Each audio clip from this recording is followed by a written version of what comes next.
In 1969, I'd come out of the Army, and things were a little bit different in the service than going to an Ivy League school. And I was thinking to myself, my memories of an Ivy League school stem from spending time around a lot of Harvard athletes, and I was thinking, they're just a bunch of preppers. What am I going to do with them?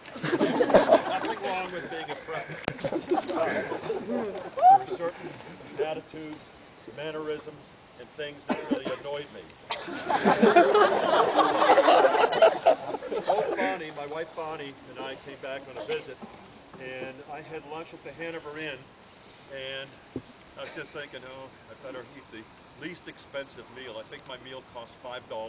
This is 1969. And I was interviewed by Ken Weinbell and Seaver Peters. And Seaver Peters was the athletic director at that time. And I didn't know what to expect. And I got to meet all of the athletes who were on the team at that time. And they were fantastic.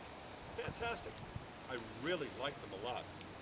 And then they ended up offering me the job, and when I started, like, I can remember I was discharged from Oakland Army Base August 16th, 1969, and Bonnie and I and the dog drove across country, and I had a Rambler American, and I had the seat welded so it wouldn't pop back. But anyway. What'd she say? Bonnie and the dog slept the whole way across the country. What I did, I started thinking, like, I was hired as the throwing coach, and I started thinking about each and every athlete who it is that I was going to be working with. And I started building in my mind what they would be.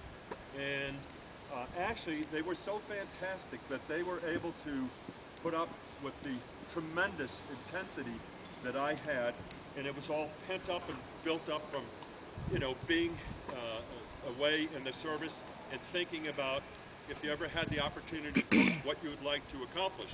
Well, I can say honestly that I feel that our country is in great shape when they have people like yourselves. You are the best.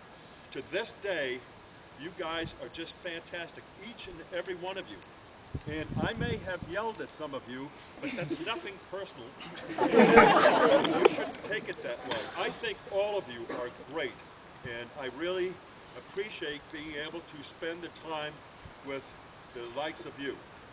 And I've also have been very fortunate in being able to work with the nicest, most decent people in the world. Barry Harwick, Dan Fortson Tones, Maribel Selfer, I have to stop and and also have had a great intern this year in Shannon, and absolutely love Gordon. He's been fantastic. Just one little note. You know, we drive places a lot, and it's like, poor Gordon, he gets in the car, and if it's an 8-hour ride, I start and I never stop. It's like, Gordon has 2 small children, and they keep him up at night, and he's exhausted, and he gets in that car, and he has to listen to me for 8 hours. Anyways, thank you very much for everything.